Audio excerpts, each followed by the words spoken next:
Bonjour à tous. Suite à plusieurs demandes en fait de présentation du montage donc pour le bar, à savoir un montage avec un traînard simple coulissant. Voilà, je vous mets un petit tuto rapide là sur Facebook pour un petit peu savoir comment il se monte et puis ce que vous aurez besoin pour le faire. Donc pour le faire, c'est simple. Vous allez avoir besoin du fluorocarbone. Fluorocarbone, donc le super hard de chez Powerline, qui va très bien pour tous ces genres de montage. Donc utilisez-le sans problème, il n'y a pas de souci. Donc vous aurez besoin de fluorocarbone, vous aurez besoin de stop flotte, vous aurez besoin d'émerillon rolling,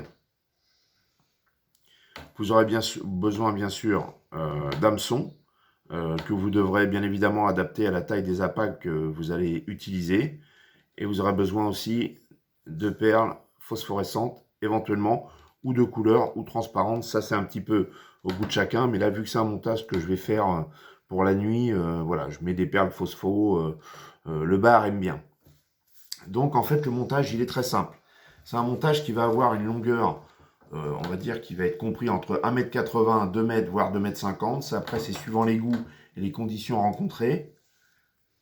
Donc, pour commencer le montage, on va ici mettre déjà un premier stop flotte sur le corps de ligne. On met le stop flotte. Ensuite, on va venir mettre le rolling, l'émerillon rolling du haut. Ok, ça c'est le début de la ligne. Donc on a le stop flotte.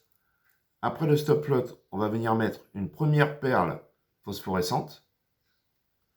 À la suite de ça, on va mettre le rolling sur le corps de ligne, le rolling libre. Comme ça, vous allez venir mettre votre traînard, votre ampule, votre bas de ligne, appelez-le comme vous voulez. Vous allez le mettre dessus. Après, on va mettre encore une perle phospho et un dernier stop flotte pour finir le montage. Les stop flottes, ils vont avoir une importance, à savoir protéger les nœuds des montages à chaque bout, que ce soit côté plomb ou côté début de ligne.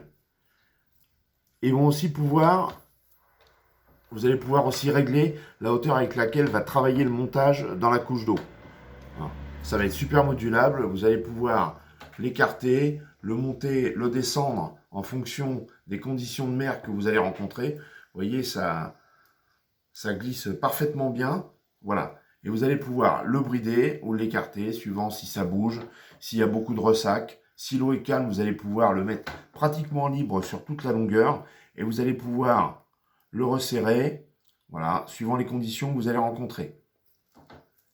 Donc vous avez simplement un corps de ligne, on va dire là qui va faire 2 mètres. En bas, vous allez avoir un dernier rolling avec l'agrafe porte-plomb. Celui-là est un petit peu gros. Vous allez avoir donc une agrafe avec le rolling avec l'agrafe porte-plomb. Et voilà, le montage, en fait, il est on ne peut plus simple. Vous venez mettre votre empile ici avec l'hameçon adapté. La longueur, eh c'est pareil, vous adaptez la longueur de votre empile par rapport aux conditions que vous allez rencontrer. Donc ça peut aller de 40 cm jusqu'à 1,50 m, 2 mètres. Voilà, ça après c'est vous qui voyez par rapport aux conditions de mer que vous allez rencontrer. Voilà, ça c'est une chose. Sur le bas de ligne, vous pouvez aussi mettre des perles ou vous n'en mettez pas.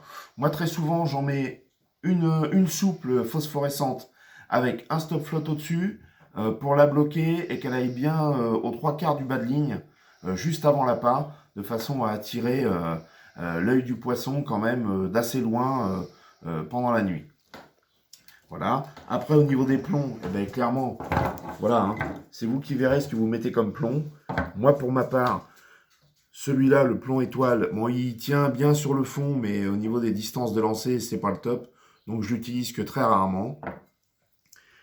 Moi, les plombs que j'utilise, on va dire fréquemment, ça va être le débrayable, le plomb portugais, celui-ci, ou éventuellement le plomb missile, qui est un peu dérivé d'un plomb qu'on utilise pour la pêche de la carpe.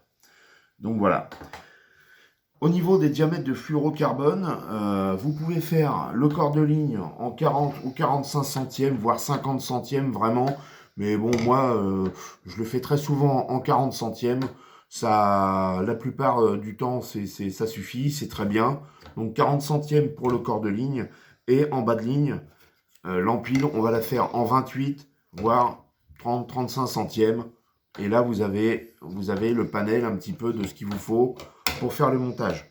N'oubliez pas, bien sûr, le petit coupe-fil qui va bien. Ça, il faut toujours l'avoir dans sa caisse à pêche.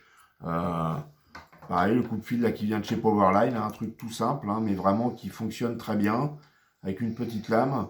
Un œillet derrière pour le mettre éventuellement sur un bouton service, ou vous l'accrochez sur un gilet ou sur le côté de votre boîte. Donc c'est très bien.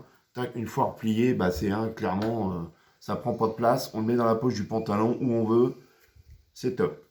N'hésitez pas non plus à prendre cette petite pince là, qui est très pratique, parce que vous l'avez ici, vous voyez, si vous avez besoin dans vos montages d'avoir des anneaux brisés ou quoi que ce soit, de pincer des plombs, de couper du fil, c'est très bien. Là, elle est déverrouillée, tac, on met le truc ici, voilà, c'est verrouillé, on se le met dans la poche, c'est au top. Voilà. Bah écoutez, n'hésitez pas à me recontacter si vous avez besoin d'autres informations sur le montage, et je vous dis à bientôt au bord de l'eau.